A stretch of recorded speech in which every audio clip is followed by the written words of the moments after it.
여러분은 누구에게 가장 큰 상처를 받고 계시나요? 나와 잘 모르는 사람인가요? 아니면 가깝고 친하다고 생각하는 가족이나 친구에게 상처를 받고 계시나요? 나에게 배신이나 상처를 주는 사람은 바로 나를 가장 잘 아는 가까운 사람들일 겁니다. 이런 경험을 겪고 나면 절실하게 느끼죠. 인간관계에 연연하지 말고 혼자가 편하다고요. 결국 잘해줬는데 돌아오는 건 반이반도 안 되고 어느 날 서운한 표현을 하면 꼭 이런 말을 하는 사람이 있죠. 겨우 그거 해주고 생색내는 거냐? 해준 게 100이면 받은 사람은 30도 기억하지 않습니다. 상처를 주거나 받지 않기 위해서는 결국 타인과의 적당한 거리가 중요합니다. 하지만 처음부터 적당한 거리를 알지 못합니다. 결국 관계를 지속하다가 적당한 거리를 배우게 되고 그 거리를 유지하죠. 떨어져 있을 때는 추위가, 붙으면 가시에 찔리는 아픔이, 이 둘 사이를 반복하다가 결국 우리는 적당한 거리를 유지하는 법을 배우게 된다. 쇼펜하우어의 말입니다. 우리가 알고 있는 쇼펜하우어는 행복이 인공적인 환상에 지나지 않는다는 비관주의로 유명한 독일 철학자입니다.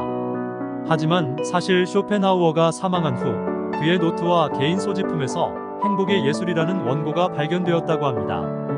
흥미롭게도 그가 평생 옹호했던 비관적인 생각에도 불구하고 그는 고통을 피할 수 있는 일련의 법칙을 개발했고 그는 사람들이 특정 상태의 행복을 성취하길 원했다고 하네요. 영상 후반에는 숨겨져 있던 쇼펜하우어의 행복에 대한 법칙을 알려드릴 테니 끝까지 시청해주세요. 지금부터는 쇼펜하우어의 인생론에 관한 여러 가지 명언을 들어볼까요? 사람은 혼자 있을 때야 비로소 자신다워질 수 있는 것이다. 우리가 겪는 거의 모든 슬픔은 다른 사람들과의 관계에서 비롯되는 것이다. 사람은 자신이 가진 것에 대해서는 거의 생각하지 않고 항상 자신에게 부족한 것에 대해서만 생각한다.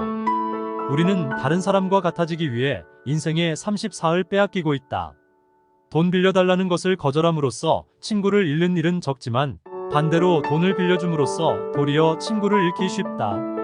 좌절을 경험한 사람은 자신만의 역사를 갖게 된다. 그리고 인생을 통찰할 수 있는 지혜의 길로 들어선다.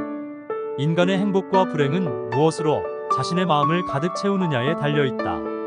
인간은 행복할 때는 자신이 행복하다는 것을 느끼지 못하지만 불행해져야 그때가 행복했다는 것을 깨닫는다. 현재의 행복은 없고 행복은 과거의 기억으로만 존재한다는 얘기다. 정신이 빈약한 사람들이 재물로 남을 앞서려고 한다. 돈이란 바닷물과도 같다. 그것은 마시면 마실수록 목이 말라진다. 격한 어조로 말하지 말라. 그것은 언제나 비이성적인 말을 동반한다. 소중한 깨달음도 기록해두지 않으면 소멸하고 만다. 예의는 지혜에 속하고 무례는 무지에 속한다. 인간의 사교는 사교가 좋아서 아니라 고독이 두려워서이다.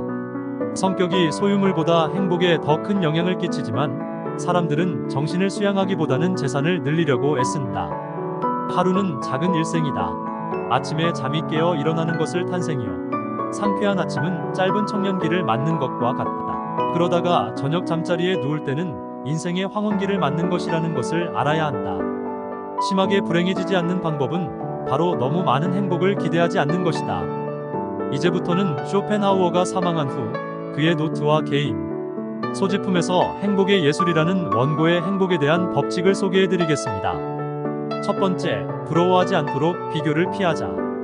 부러움은 매우 부정적인 감정이며 이를 경험하면 우리는 지속적인 불만족 상태에 빠지게 된다. 부러움은 우리를 행복에서 멀어지게 할 것이다. 또한 다른 사람과 비교하면 자신을 의심하게 된다.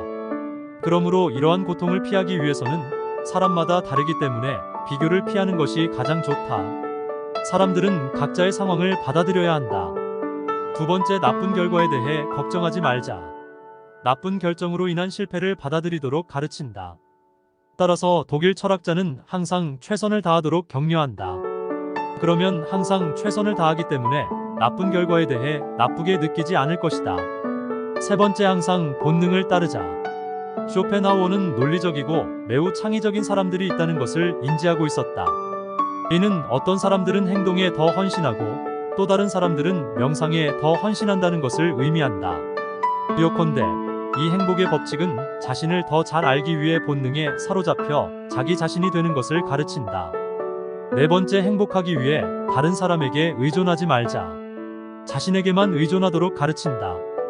따라서 다른 사람이나 자신이 통제할 수 없는 결정에 실망하지 않을 것이다.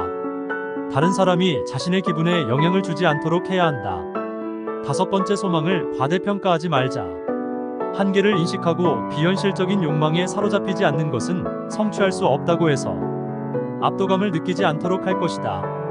따라서 현재 어떤 상황에 있고 가능한 목표에 대해 생각해야 한다. 이는 꿈을 꿀 수 없다는 의미가 아니다. 단순히 자신의 가능성에 적응해야 한다는 것을 의미한다. 여섯 번째, 기대치를 조절하자. 기대와 욕망을 조정하는 법을 배워야 한다. 이렇게 하면 계획이나 사람에 대한 과장된 기대를 피할 수 있다. 짧게 말하자면 이 법칙은 삶에 대한 현실적인 관점을 갖고 더 적절한 방식으로 장애물에 직면하는 방법을 아는 것에 기반한다. 일곱 번째, 가진 것을 가치 있게 여기자. 행복에 관해서 물질적 소유를 넘어서는 방법을 아는 것이 중요하다. 이는 첫 번째 법칙에서 언급했듯이 부러움을 느끼는 것을 막을 뿐만 아니라 정말로 중요한 것들을 더 가치 있게 여기는 데 도움이 될 것이다. 이런 의미에서 친구 및 가족과 진정으로 마땅히 받아야 할 중요성을 부여함으로써 더 나은 관계를 맺을 수 있다. 여덟 번째, 현재에 더 많은 관심을 기울이자. 과거의 문제에 대해 생각하면서 자신을 잃는 것은 어떤 식으로든 유익하지 않다. 또한 과거에 내린 결정을 바꿀 수 없다는 것을 받아들여야 한다. 반면에 미래를 꿈꾸는데 너무 많은 시간을 보내는 것은 불행으로 이어질 수 있다. 그러므로 현재를 즐겨야 한다.